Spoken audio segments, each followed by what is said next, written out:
Hi, this is Swan from Swan Amity Studios. Today we're going to be making something I call the wiggle daisy with our free motion. We're going to start by getting our thread into our project. I have the presser foot down. I'm going to needle down into the project, needle back up, and I'm going to lift the presser foot, give a little tug on my top thread, and pull up the bobbin thread, just like that. Now I have my self-threading needle here in my hand. Self-threading needle is open at the top just a bit, and we're just going to pop our threads into that self-threading needle so that we can bury our initial threads. I'm going to take those and slide them down into the hole I came out of. See, that's just about an inch or more along between the layers. We're going to pull that through. And I'm going to set my needle aside, presser foot back down, and needle back into the hole that we came out of. Now notice I have not clipped my tails. What happens when we first take those initial stitches in our free motion, the bobbin thread can be pulled back into the machine just a little bit. But if we hold on to those tails, you can see I wrap that around my finger and I'm just holding on to those tails, getting started. I'm going to take our first couple stitches before I clip those off, and that's going to keep those tails from going anywhere. So we're just going to make our first little circle to get started here.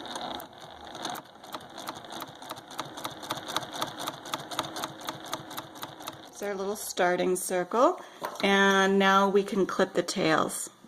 There we go. Get that little massage in there, and we can't see that little end anymore. We're going to start our first little daisy, and we're going to start that with a simple wiggling line and a curve. So curve first, wiggle, and then we're going to curve back into the project. Here we go. We're going to curve out and away from our circle, wiggle, and now we're going to curve back into our circle. I'm going to choose to come in the same direction that I came out, just like that.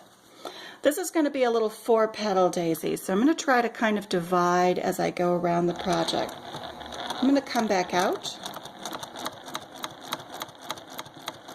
and we're going to wiggle and come back in, and this time I'm curving back in the opposite direction. So we have kind of a petal that's sitting a little bit on the surface there.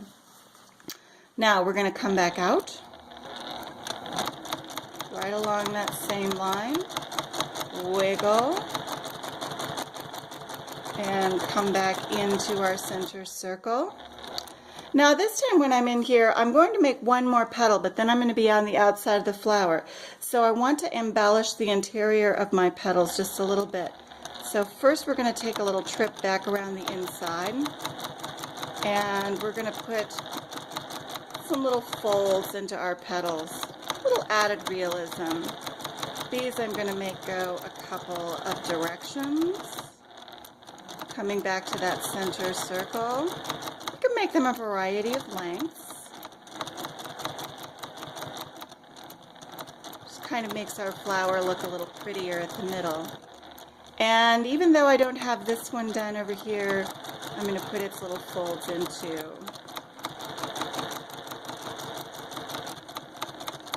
And we're going to come right out again. We're going to wiggle our way into our final petal. And there's our first daisy. Pretty cute, right? All right, how do we attach another one to that? Well, now I like to give them a little bit of an embellishment, and so in here I'm just going to stick one of our little circles, and maybe I'm going to put a little curl into the center of it. Don't have to backtrack that perfectly, it can be a little ribbony. And now to get the next one, I'm going to come along my previous petal, and I'm going to say that I want this one to have a center about here. So let's come along the petal we had before, And now I'm going to come down into where I want the next one to be. I'm going to make its little center circle. And this time I'm going to travel right back out that previous line so I can make that first petal wiggle. Come back in, and see, now we've established where our next one is going to be.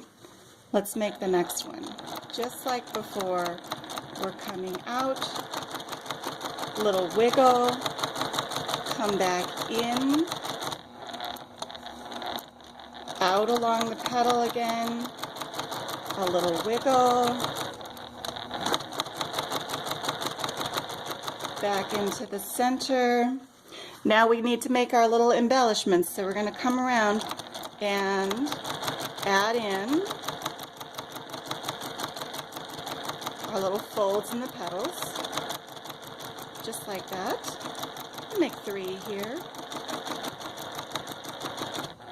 And maybe 3 belong in this one too. That one's going to be a little longer, a little short one, a little longer one.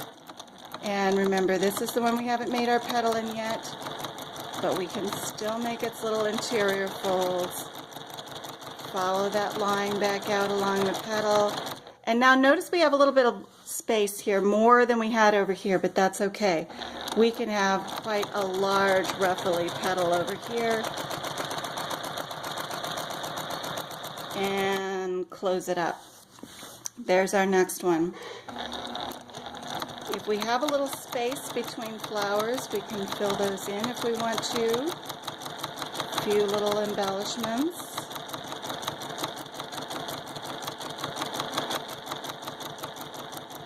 And there we have it. Let's bury our tails. We're going to pull our thread up. Here's our top thread. Give a little tug in order to pull up the bobbin thread right there.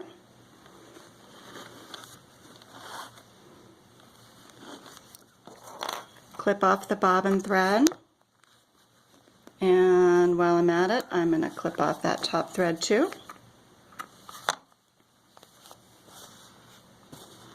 Now we have both of our tails, just like before, except now we're ending, and when we end, we need to make sure we make a little knot. So I'm just going to tie half of a square knot. Catch that right there. And now that I have my half of a square knot in there, I'm going to pop that into my self-threading needle again. Just like that, we're inside the needle. And I'm going to put that through a couple of layers of stitching. So I'm going to slide my needle back into the same hole we came out of. I'm going to slide that through a couple layers of stitching. I'm going in between the stitches there, come out the side, and pull that through. Now I can clip that off, and the thread is stabilized between some layers of stitching. There we go. All set. There's our daisies.